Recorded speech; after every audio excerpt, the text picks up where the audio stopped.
చేస్తున్నారో వాటి మీద అందరి మీద కేసులు కడతాం. ఎందుకంటే మన ఏరియాలో ఈ డెవలప్మెంటల్ ప్రాజెక్ట్స్ అని వస్తున్నాయి కాబట్టి పర్మిషన్ ఇచ్చినవి రెన్యూవల్ మైనింగ్ వాళ్ళు పర్మిషన్ ఇచ్చినవి వాటిని వదిలేయడం అండ్ ఎవరైతే అక్రమంగా తోలుతున్నారో వాళ్ళ మీద కేసెస్ కడతాం. మనం చూస్తే ఈ ఇయర్ కూడా దాదాపు ఒక 85 కేసెస్ సోఫార్ 10 months ఈ కేసెస్ కట్టడం జరిగింది. ఎస్పెషల్ లోకల్ లాస్ కింద ఎస్పెషల్లీ శాండ్ థెఫ్ట్ కేసెస్ ఇటువంటి ఎక్కువ ఉన్నాయి ఆంధ్ర పోలీస్ స్టేషన్.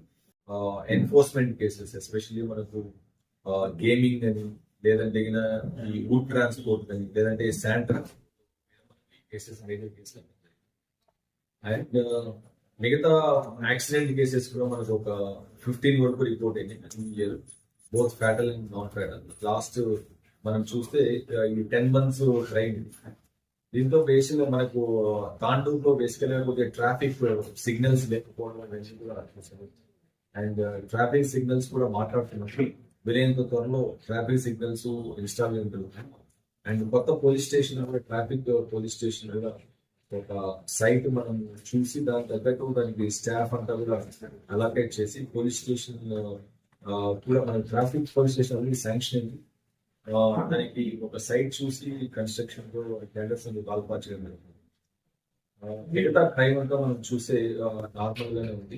బేసికల్ గా మనకు HB/D, HB/9 property offences, body offences ఇవన్నీ కూడా చాలా వరకు కంట్రోల్ ఉన్నాయి. సో మేజర్ ఇక్కడ తాండూరులో ప్రాబ్లం చూసేది మనకు ట్రాఫిక్ రెజాల్వ్ చేయడానికి మేము ఇంట్రెస్టెడ్ ప్లస్ పైకి కూడా మనం కరెస్పాండెన్స్ పంపించి వీలైనంత త్వరగా traffic police station traffic signals కొన్ని కూడలిలో ఇన్స్టాల్ చేసి ట్రాఫిక్ రెగ్యులేట్ చేసే కోసం మనం కొత్తగా ఈరోజు కానిస్టేబుల్స్ కూడా మనకు 97 మంది ఆల్మోస్ట్ 66 AR అండ్ ఒక 30+ కమ్యూనికేషన్ అండ్ సివిల్ రిపోర్ట్ చేస్తాం. సో ఇంకొద్దిగా స్ట్రెంత్ కూడా మనకు తాండూరు పోలీస్ స్టేషన్.